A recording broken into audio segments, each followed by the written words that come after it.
नमस्कार, प्रणाम, आदाब। वर्चुअल क्लास स्टूडियो में आप सभी का हार्दिक स्वागत। कोविड-19 के प्रादुर्भाव की वजह से विद्यार्थियों का प्रत्यक्ष शाला में जाकर शिक्षा लेना मुश्किल होते जा रहा है और इस कठिन घड़ी में बृहन्मुंबई महानगर पालिका शिक्षण विभाग ने विद्यार्थियों के लिए एक सराहनीय प्रयास किया और इस चैनल की शुरुआत की। मैं श्रीमती पूर्णिमा पांडे वर्चुअल क्लास स्टूडियो से अपना विषय और अपना घटक लेकर आपके सामने उपस्थित हूँ। तो चलें अपने विषय की ओर। कक्षा 7वीं भूगोल विषय के सत्र में आप सभी सादर आमंत्रित हैं।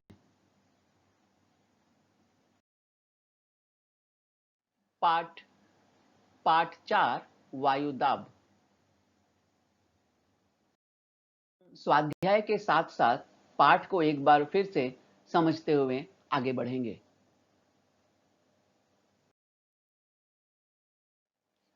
तो पहला प्रश्न है, कारण लिखो। वायुदाब ऊंचाई के अनुसार कम हो जाता है। तो सबसे पहले हम देखेंगे कि वायुदाब क्या है। वायुदाब को प्रभावित करने वाले तत्व निम्नलिखित हैं: ऊंचाई, तापमान, गुरुत्वाकर्षण।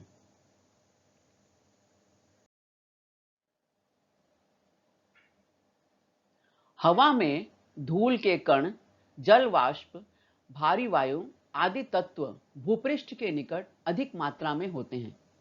भूपृष्ठ से जैसे जैसे हम ऊंचाई पर जाते हैं, वैसे वैसे हवा के इन घटकों की मात्रा कम होती जाती है। फलस्वरूप ऊंचाई बढ़ने के साथ साथ हवा विरल होती जाती है और वायुदाब कम होते जाता है।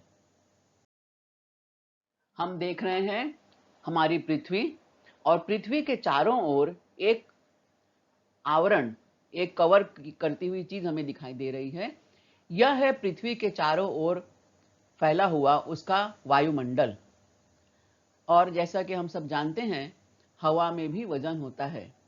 हवा बहुत हल्की होती है, लेकिन वजन तो होता है। जब इतना मोटा एक आवरण पृथ्वी के चारों ओर छाया हुआ है, तो इस वायुमंडल का पृथ्वी पर सतत दबाव पड़ता रहता है, और वायुमंडल के इस दबाव को ही हम वायुदाब कहते हैं।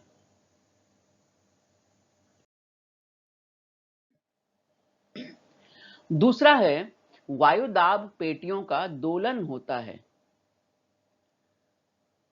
सूर्य की उत्तरायण और दक्षिणायन क्रियाओं के कारण पृथ्वी के ऊपर पड़ने वाले सूर्य प्रकाश की अवधि और प्रखरता विषुवत रेखा से उत्तरी और दक्षिणी गोलार्ध में बदलती जाती है। जैसा कि हम जानते हैं, पृथ्वी सतत अपने धुरी पर घूमती हुई सूर्य के चारों तरफ भी परिक्रमा करती है, और साल भर में पूरे जितने समय में पृथ्वी सूर्य की एक परिक्रमा करती है, उस पूरे समय को हम अपना पृथ्वी का एक वर्ष माना जाता है। तो इस वर्ष भर में पृथ्वी कर्क रेखा से लेकर मकर रेखा के बीच में इस तरह से होती है कि सूर्य की किरणें उस पर लंबवत पड़ती हैं। और इसके अलावा कर्क रेखा से उत्तर की ओर उत्तरी ध्रुव में और मकर रेखा से दक्षिण की ओर दक्षिणी ध्रुव में सूर्य प्रकाश की अवधि और उसकी प्रखरता क्रमशः कम होती जाती हैं। तो इससे क्या होता है, तापमान पेटियों और उन पर आधारित दाब पेटियों के स्थानों में परिवर्तन आता है। यह परिवर्तन सामान्यतः उत्तरायण में 5 डिग्री से 60 डिग्री उत्तर की ओर अथवा दक्षिणायन में 5 डिग्री से 60 डिग्री दक्षिण की ओर होता है। इस प्रकार वायुदाब पेटियों का दोलन होता है। प्रश्न 2, निम्न प्रश्नों के संक्षेप में उत्तर लिखो। वायुदाब पर तापमान का क्या परिणाम होता है? हमने इसके पहले देखा था, वायुदाब को प्रभावित करने वाले मुख्य घटकों में ऊंचाई, तापमान और गुरुत्वाकर्षण। अब हम देखेंगे कि तापमान का वायुदाब पर क्या प्रभाव होता है। तापमान और वायुदाब का निकट का संबंध है। जहां तापमान अधिक होता है वहां वायुदाब कम रहता है।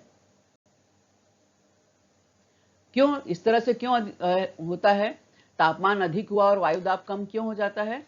तो बच्चों, जहां तापमान अधिक होता है यानी वहां पे गर्मी ज्यादा पड़ती है, सूर्य की किरणें प्रखर होती हैं और उसी की वजह से भूपृष्ठ की हवा गर्म हो जाती है। और जब हवा गर्म होती है तो वो फैलती है, हल्की हो जाती है, और हल्की होती है तो क्या होता है? वह ऊपर की ओर उठ जाती है। भूपृष्ठ के समीप की ऐसी गर्म हवा आकाश की दिशा में ऊपर जाती है। परिणाम स्वरूप उस प्रदेश का वायुदाब कम हो जाता है। जब हवा अपने स्थान पर फैल गई और फैलकर वह हल्की हुई और हल्की होकर वो ऊपर उठ गई, यानी ऊपर की तरफ चली गई, तो जो नीचे का स्थान है वहां पे हवा कम हो गई, थोड़ा सा स्थान खाली हो गया।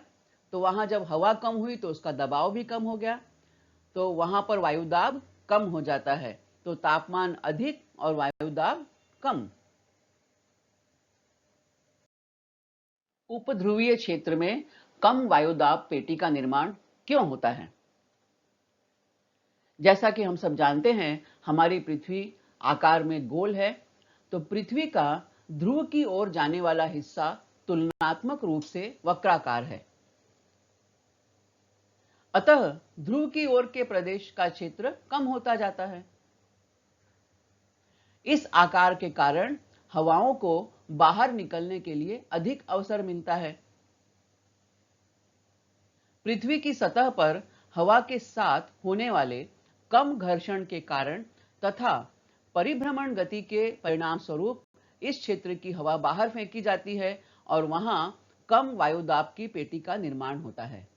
अब इसी बात को हम समझेंगे एक चित्र के द्वारा।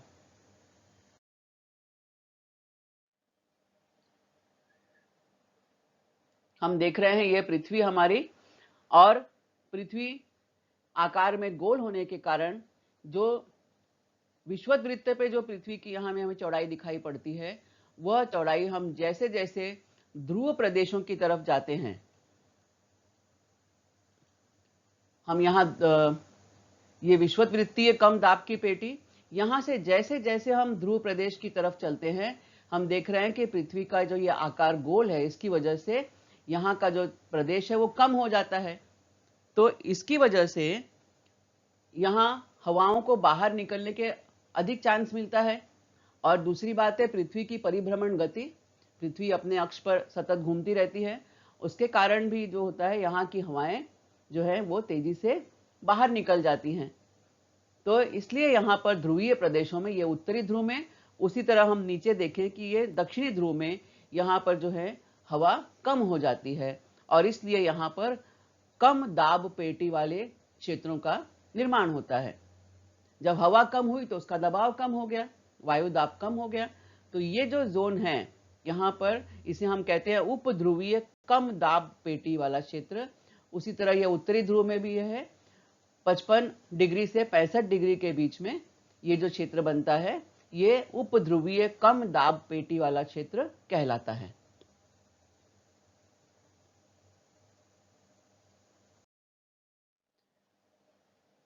प्रश्न तीसरा, टिप्पणी लिखो। मध्य अक्षांशीय अधिक दाब की पेटियां। विषुवत वृत्तीय क्षेत्र से आकाश में गई हुई गर्म और हल्की हवा अधिक ऊंचाई पर पहुंचने के बाद ध्रुवीय प्रदेश की ओर उत्तर और दक्षिण दिशा में बहने लगती है। ऊंचाई पर स्थित कम तापमान के कारण वह हवा ठंडी होकर भारी बनती है। यह भारी हवा उत्तर और दक्षिण गोलार्धों में 25 डिग्री से 35 डिग्री अक्षांशों के बीच भूमि की ओर नीचे आती है। परिणाम स्वरूप उत्तरी गोलार्ध और दक्षिणी गोलार्ध में 25 डिग्री से 35 डिग्री अक्षांशों के बीच अधिक वायुदाब की पेटियों का निर्माण होता है। यह वायु शुष्क होती है, इसलिए इस प्रदेश में वर्षा नहीं होती। फलतः संसार की अधिकांश मरुभूमियां इस प्रदेश में पाई जाती हैं। मरुभूमि यानी रेगिस्तान, मरुस्थल।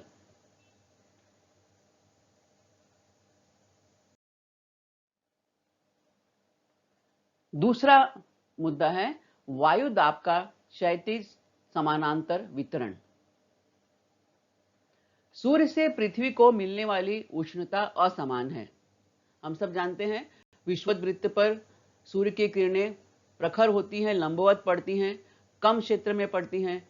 जैसे जैसे हम विषुवत रेखा से उत्तरी गोलार्ध में उत्तरी ध्रुव की तरफ चलें और विषुवत रेखा से दक्षिण की ओर दक्षिणी गोलार्ध में चले तो पृथ्वी की सूर्य की जो किरणें हैं उनका तिरछी पड़ने लगती हैं, उनकी प्रखरता कम होते जाती है, यानी उनसे मिलने वाली गर्मी जो है वो कम हो जाती है। तो विषुवत वृत्त पर सूर्य की प्रखर किरणें, प्रखर तीव्र उष्णता, और जैसे जैसे हम ध्रुवीय प्रदेशों की तरफ चलते हैं उष्णता की तीव्रता कम। तो इस तरह से हम कह सकते हैं कि सूर्य से पृथ्वी को मिलने वाली उष्णता असमान है।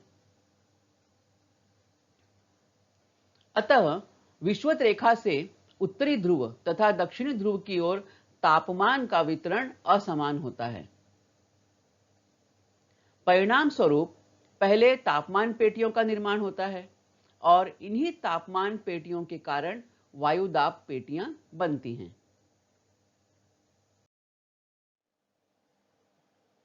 तापमान पेटी और वायुदाब पेटी में पारस्परिक संबंध होता है।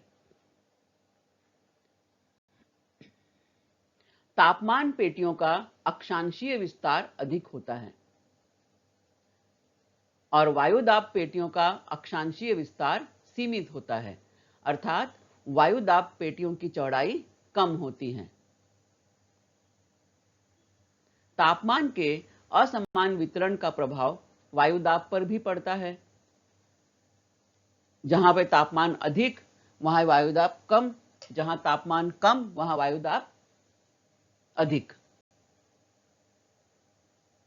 इस कारण पृथ्वी के ऊपर विषुवत रेखा से लेकर दोनों ध्रुवों के बीच क्षैतिज समानांतर दिशा में वायु के कम और अधिक दाब की पेटियों का निर्माण होता है।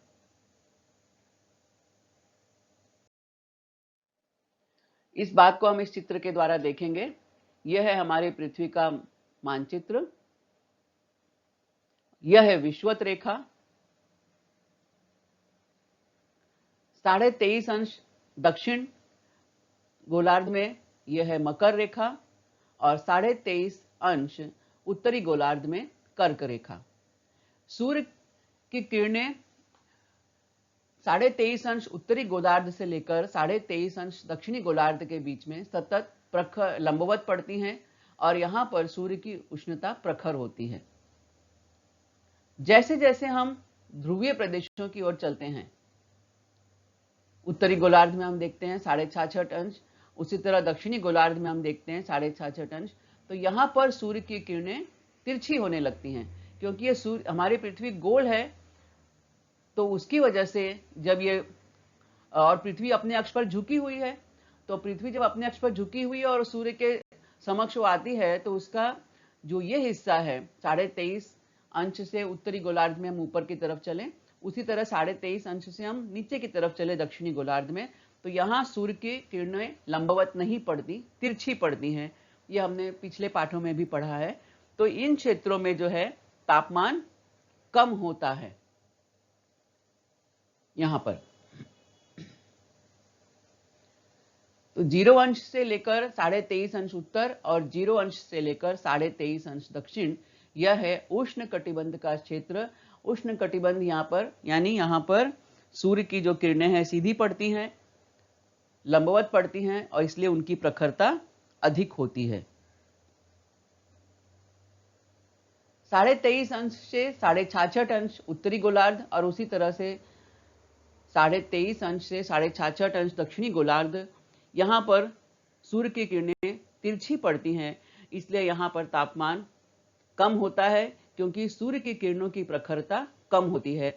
इसे हम कहते हैं समशीतोष्ण कटिबंध, यानी यहां पर उष्णता और शीत दोनों, ठंडी और गर्मी दोनों बराबर होते हैं, तो इसे हम कहते हैं समशीतोष्ण। सम मतलब बराबर, शीत उष्ण, 3 शब्द हैं, सम शीत उष्ण, इनको मिला दिया तो समशीतोष्ण और उसके बाद 66.5 से ध्रुवीय प्रदेशों की तरफ यानी 90 अंश तक और दक्षिणी गोलार्ध में, और उसी तरह 66.5 से 90 अंश तक उत्तरी गोलार्ध में शीत कटिबंध यानी इन क्षेत्रों में सूर्य की किरणें अत्यंत तिरछी हो जाती हैं, यानी उनकी जो गर्मी है वो बहुत कम होती है। जब सूर्य की किरणों की प्रखरता कम होने लगती है तो वहाँ इन क्षेत्रों में ठंड की मात्रा बढ़ जाती है। तो हम देखते हैं कि इन ध्रुवीय प्रदेशों में वर्ष भर बर्फ छाई रहती है। हमारी पृथ्वी, और इस चित्र में हम वायु दाब पेटियों को देख रहे हैं। इसके पहले हमने मानचित्र में तापमान पेटियों को देखा, तो हमने देखा कि तापमान पेटियों की चौड़ाई अधिक थी और उसके बनिस्बत यहाँ पर वायु दाब जो पेटियां हैं इनकी चौड़ाई कम है।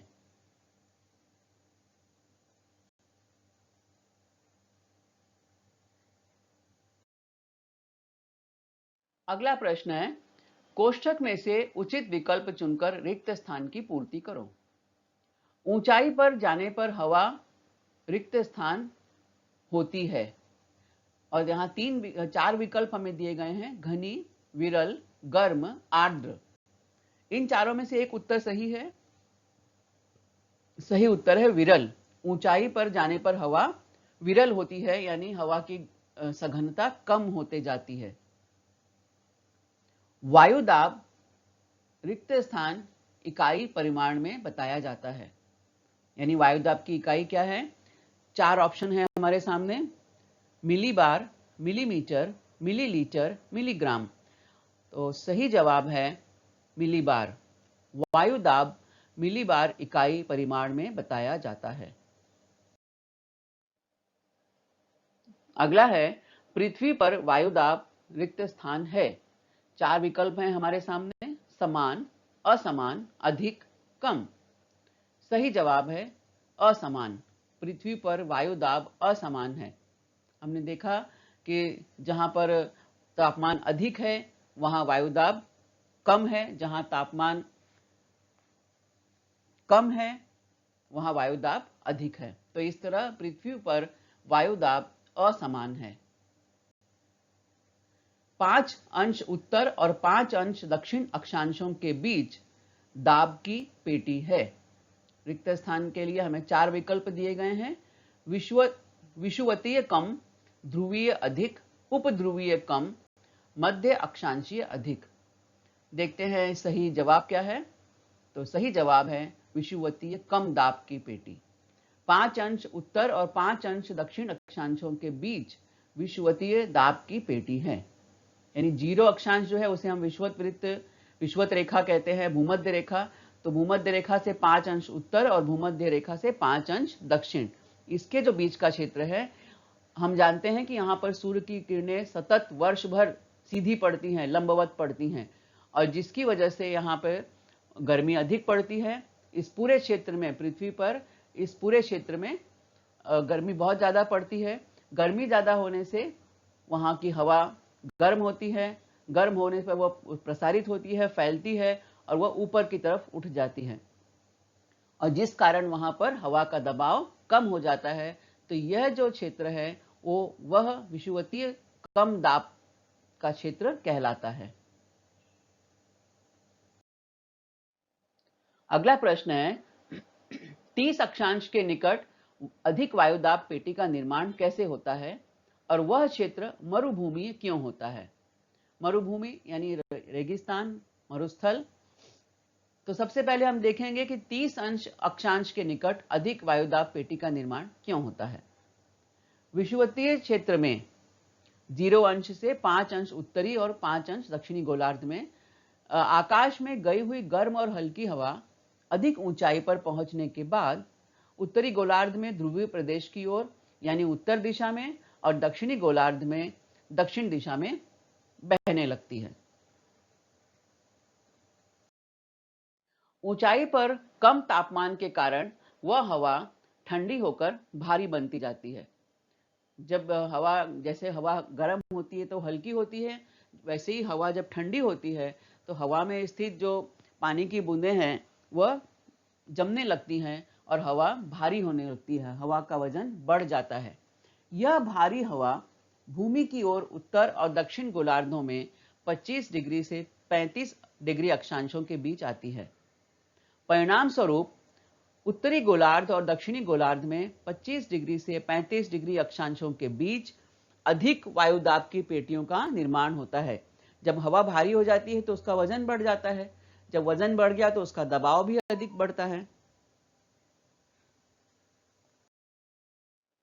अब दूसरा मुद्दा है कि यहां पर मरुभूमीय क्षेत्र या मरुस्थल क्षेत्र क्यों बनता है।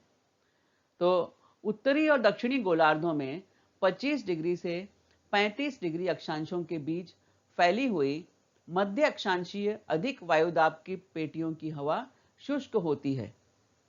शुष्क हवा में वाष्प की मात्रा बहुत कम होती है।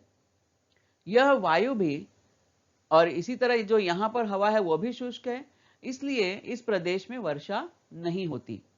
अतः संसार की अधिकांश मरुभूमियां यानी अधिकांश मरुस्थल, अधिकांश रेगिस्तान 25 डिग्री से 35 डिग्री अक्षांश के बीच में या तो उत्तरी गोलार्ध में और या तो दक्षिणी गोलार्ध में पाए जाते हैं। यहां पर हम देख रहे हैं इस मानचित्र में, यह उत्तरी गोलार्ध में कर्क रेखा, दक्षिणी गोलार्ध में मकर रेखा और यह हमारी विषुवत रेखा यानी भूमध्य रेखा। हम जानते हैं कि कर्क रेखा 23.5 अंश उत्तर और मकर रेखा 23.5 अंश दक्षिण। अब हम बात कर रहे हैं 30 अंश की बात कर रहे हैं, तो यहां हम देख रहे हैं 30 अंश उत्तरी गोलार्ध में और 30 अंश ये दक्षिणी गोलार्ध में। और ये जो आपको चित्र दिखाई दे रहे हैं, रंग दिखाई दे रहे हैं, ये सूखे सूखे, तो ये जो है ये मरुस्थलीय प्रदेश है। तो हम विश्व के मानचित्र में देख रहे हैं कि ये पूरा क्षेत्र जो है मरुस्थलीय प्रदेश है। यहां पर हम देख रहे हैं 30 अंश के आसपास ये पूरा ऑस्ट्रेलिया का मरुस्थल है, ये दक्षिणी अमेरिका, ये अफ्रीका, ये भी अफ्रीका महाद्वीप का मरुस्थल, ये उत्तरी अमेरिका महाद्वीप का मरुस्थल, ये भारत का थार मरुस्थल, अरब ये जो अरब प्रदेश है, अरब भूमि है, ये पूरा मरुस्थल। उसी तरह से हम यहाँ पर हम देख रहे हैं रूस और चीन में फैला हुआ मरुस्थल।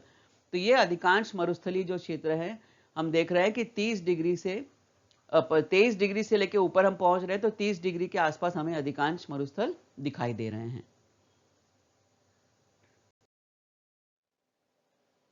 विषुवत रेखा 0 अक्षांश 23.5 अक्षांश दक्षिण में मकर रेखा, 23.5 अक्षांश उत्तर में कर्क रेखा, 30 अक्षांश उत्तर और 30 अक्षांश दक्षिण, 50 अंश उत्तर 50 अंश दक्षिण।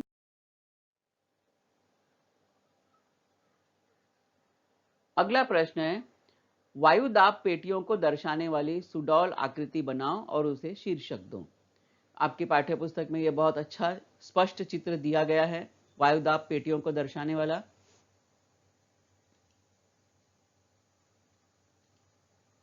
यह हमारा विषुवत वृत्तीय क्षेत्र है। यहां पर सूर्य की किरणें प्रखर पड़ती हैं, लंबवत पड़ती हैं, इसलिए तापमान अधिक होता है। तापमान अधिक होता है इसलिए वायुदाब कम होता है। तो यह है विषुवत वृत्तीय कम दाब की पेटी। अब हम विषुवत रेखा से उत्तरी गोलार्ध में चलते हैं।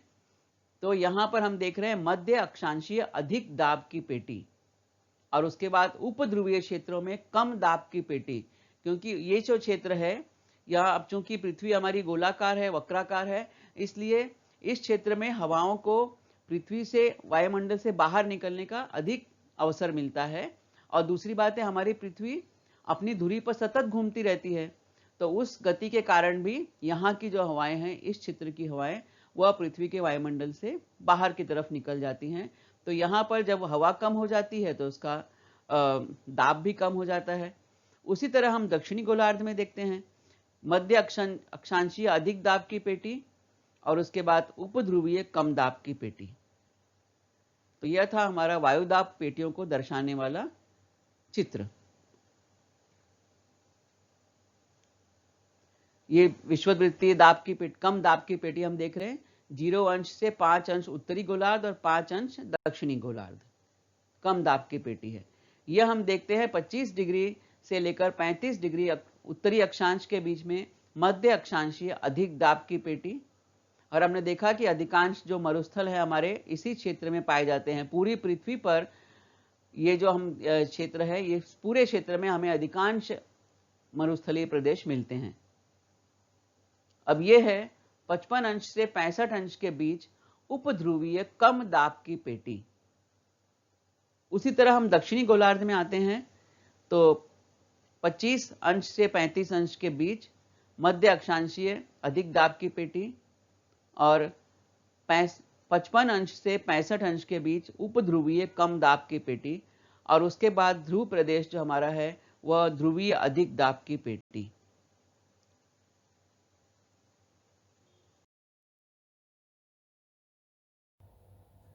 आप सभी ने इस वीडियो को देखा, सुना और समझा। मुझे पूरा विश्वास है कि यह आपको पसंद आया।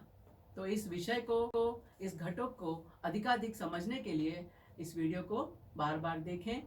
यदि आपको यह वीडियो पसंद आया है तो इसे लाइक करें, अपने दोस्तों के साथ शेयर करें और इस चैनल को सब्सक्राइब करें।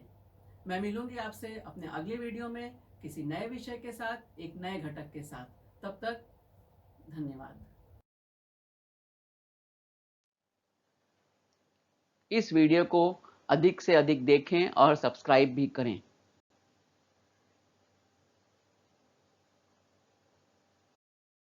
आपने यह वीडियो देखा, सुना और समझा। आपकी प्रतिक्रियाओं की प्रतीक्षा रहेगी। धन्यवाद।